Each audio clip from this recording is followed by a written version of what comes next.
ഹനുമാൻ സേനാ Bharat chairman AM Bhakthavatsalan പ്രതികരിച്ചു.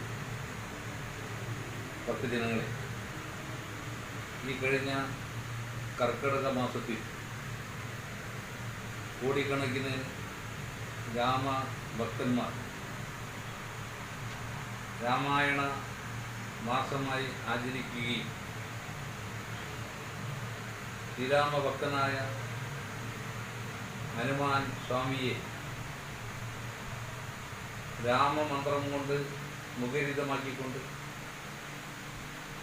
ഉപാസന നടത്തി വരുന്ന സമയത്താണ് പാലക്കാട് MLA-യും യൂത്ത് കോൺഗ്രസ് നേതാവുമായ രാഹുൽ മാങ്കൂട്ടം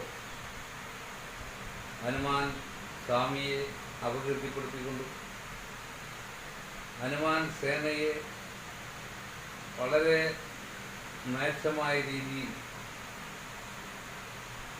കുപ്രചരണം നടത്തിക്കൊണ്ട് ഒരു ചാനൽ ചർച്ചയുടെ രാഹുൽ മാങ്കൂട്ടം അവതരിപ്പിക്കുകയുണ്ടായി. എന്നാൽ അധികം താമസിക്കാതെ തന്നെ കുറച്ച് ദിവസങ്ങൾക്കുള്ളിൽ ഹനുമാൻ സ്വാമിയുടെ പ്രത്യക്ഷ കലികാല ദേവതയായ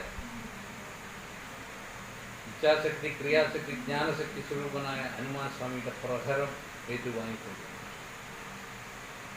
നിലവിലുള്ള സ്ഥാനമെല്ലാം ഒഴിവാക്കിക്കൊണ്ട് അപമാനിതനായി സമൂഹത്തിൽ മുന്നേറുകയാണ്. ഞങ്ങളെ സംബന്ധിച്ചിടത്തോളം ഹനുമാൻ സ്വാമിയെ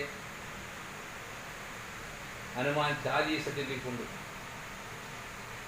ലക്ഷക്കണക്കിന് വരുന്ന രാമഭക്തരായ ഹനുമാൻ സ്വാമിയുടെ സേവകരായ ഹനുമാൻ സേനക്കാരെ